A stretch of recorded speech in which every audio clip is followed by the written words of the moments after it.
आपको बता दें कि समाचार प्लस की खबर का बड़ा असर हुआ है और खबर पर मुहर भी लग गई है। समाचार प्लस द्वारा प्रसारित खबरों को जांच टीम ने पाया है 100% सही। पहाड़ी थाना क्षेत्र की बात कर रहे हैं, जहां पर नागल खनन जोन में पहाड़ को गिराए जाने से जुड़ा हुआ यह पूरा मामला खनिज प्रदूषण राजस्व विभाग और प्रशासन ने की है इस मामले की पूरी जांच और अवैध तरीके से गिराए पहाड़ का मलबा भी मिला है। राजस्थान सीमा की बात कर रहे हैं हम और इसी में खसरा नंबर 211 के संरक्षित पहाड़ में पाया गया है अवैध खनन। जांच टीम को मौके पर पड़ा हुआ मिला है 2700 टन मेसनरी स्टोन और साथ ही बात कर रहे हैं हम खनिज विभाग के फोरमैन, जिसने की पहाड़ी थाने में ये पूरा मामला दर्ज करवाया है। नामजद 5 अवैध खनन कर्ताओं के खिलाफ में ये मामला दर्ज करवा दिया गया है। 2 दिन पहले अवैध खनन कर्ताओं ने गिराया था ये पहाड़। डीग जिले के पहाड़ी थाना क्षेत्र के नांगल खनन जोन का यह मामला है। खननकर्ताओं ने सुनियोजित तरीके से हरियाणा में गिरे पहाड़ का मलबा गिराया था राजस्थान की सीमा में। तो समाचार प्लस द्वारा जो खबर प्रसारित की गई थी पहाड़ को गिराने की, खनन माफियाओं के द्वारा वो पहाड़ गिराया गया था, वो खबर 100% सही निकली और उस खबर पे अब मुहर लग गई है। पहाड़ी थाना क्षेत्र के नागल खनन जोन की बात कर रहे हैं। यहां पर पहाड़ को गिराए जाने से जुड़ा हुआ ये पूरा मामला जो कि 100% सही निकला। समाचार प्लस ने यह खबर प्रमुखता से उठाई थी और तमाम बातें भी रखी थी। उसी के बाद में खनन प्रदूषण राजस्व विभाग और प्रशासन ने अब इस मामले की जांच की है। अवैध तरीके से गिराया गया था ये पहाड़ का मलबा जो कि यहां पर मिला है राजस्थान की सीमा में और खसरा नंबर 211 के संरक्षित पहाड़ में पाया गया था ये अवैध खनन। तो जांच टीम को मौके पर पड़ा मिला 2700 टन मैसनरी स्टोन।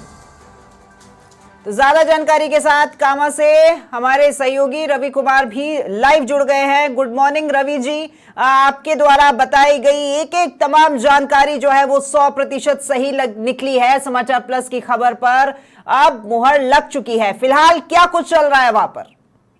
जी राखी जी, मैं बिल्कुल बताना चाहूंगा। जो समाचार प्लस द्वारा 2 दिन पहले जो पहाड़ी थाना क्षेत्र का नांगल खनन जोन है, वहां जो खनन होने की बात की जो खबर चलाई गई थी, जो पहाड़ था जो बिल्कुल बॉर्डर लाइन पर है, 0 लाइन पर है, हरियाणा और राजस्थान का मिलता हुआ पहाड़ है, वहां अवैध खननकर्ताओं ने बड़े ही सुनियोजित तरीके से जो हरियाणा का पहाड़ था उसको गिराकर उसका जो मलबा था वो राजस्थान की सीमा में गिरा दिया था। जैसे ही खबर समाचार प्लस को लगी थी, हमारे द्वारा खबर प्रसारित की गई थी, उसके बाद में पुलिस प्रशासन है, राजस्व विभाग है, खनिज विभाग है, प्रदूषण विभाग है, ये सब लोग हरकत में आए हैं। और जो पहाड़ी के एसडीएम है दिनेश चंद्र शर्मा, उनके नेतृत्व में एक टीम है, वो कल वहां जांच करने के लिए पहुंची थी। जो 5 विभागों की टीम है, खनिज विभाग के एमई थे केतन मीणा है, या फॉरमैन है रघुवीर सिंह, उसके पुलिस विभाग के अधिकारी थे, प्रदूषण विभाग के अधिकारी थे, सारे ही विभाग के अधिकारी थे, हल्का पटवारी था, गिरदावर था, सभी ने मिलकर उस स्थान की जांच की है कि असल में जो जहां ये पहाड़ गिरा है ये हरियाणा में है या राजस्थान में। कुल मिलाकर ये जो पहाड़ था, जो पहाड़ का बिल्कुल 0 लाइन पे पहाड़ पाया गया है, पहाड़ हरियाणा का बताया जा रहा है, लेकिन इसको सुनियोजित तरीके से विस्फोट करके, जैसा ही बताया जा रहा है, विस्फोट करके राजस्थान की सीमा में गिराया गया है। और जो जांच टीम वहां पहुंची है तो उसको मौके पर ताजा अवैध खनन होना पाया गया है और लगभग 2700 टन ताजा टूटा हुआ पत्थर जांच टीम को वहां मिला है।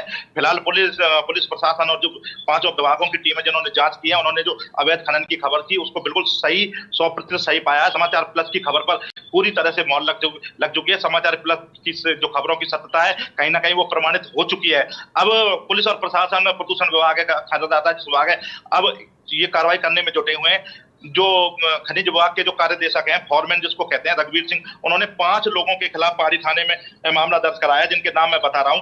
ये पहाड़ी थाना क्षेत्र के गांव नांगल निवासी शरीफ खां है, पहाड़ी थाना क्षेत्र के ही गांव नांगल निवासी दलशेर खान है। इसके अलावा हरियाणा के जो नूह जिला है उसके फिरोजपुर देरका थाना के क्षेत्र के अंतर्गत रवा गांव निवासी सुभाष मेव है, बीवा गांव निवासी मुस्तफा मेव है और चांदन का गांव निवासी सुब्बा मेव। इन 5 लोगों पर खनन के आरोप है और इनके ही द्वारा जो सबूत मिले हैं, जो जांच टीम गई थी 5 विभागों, उनको सबूत मिले हैं कि इन सब लोगों ने ही मिलकर इस पहाड़ को सुनियोजित तरीके से हरियाणा के पहाड़ को राजस्थान में गिराया है।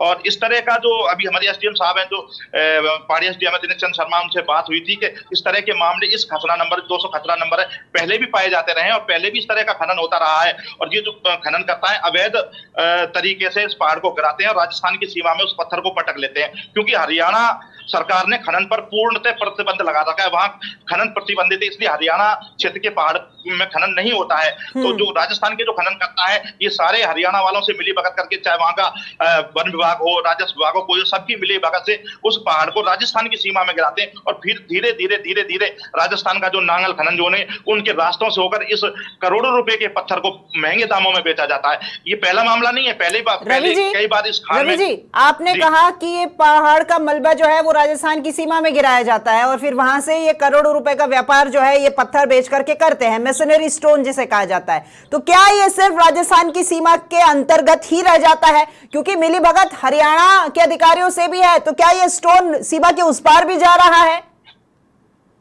बिल्कुल मैं बताना चाहूँ, क्योंकि राज्य हरियाणा में जो खनन पूरी तरह से प्रतिबंधित है, वहां खनन संभव नहीं है।